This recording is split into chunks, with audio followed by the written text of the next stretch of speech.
长韩国瑜携带超高人气，在9合1选举一举翻转高雄，俨然成为国民党新太阳，甚至有支持者要他一举挑战2020总统大位。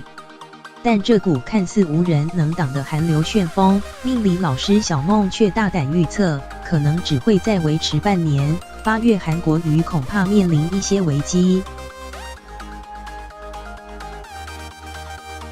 小梦老师近日在谈话性节目《命运好好玩》以塔罗牌预测各政治明星2019年的运势，其中替韩国瑜抽中权杖8。小梦也大胆预测，虽然现阶段韩国瑜的支持度仍然维持在高档，但韩流的风潮大概顶多维持到8月。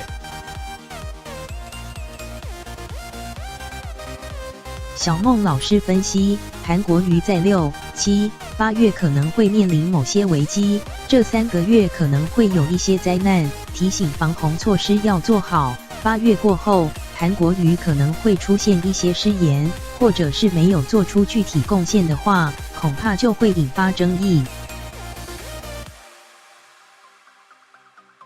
至于双子座的韩国瑜，虽然在2019年运势很强很旺，也有民意拱他出来做一些事情，但小梦老师认为韩应该不会出来，他也怕被认为只是出来乱一乱，他会把市长做好。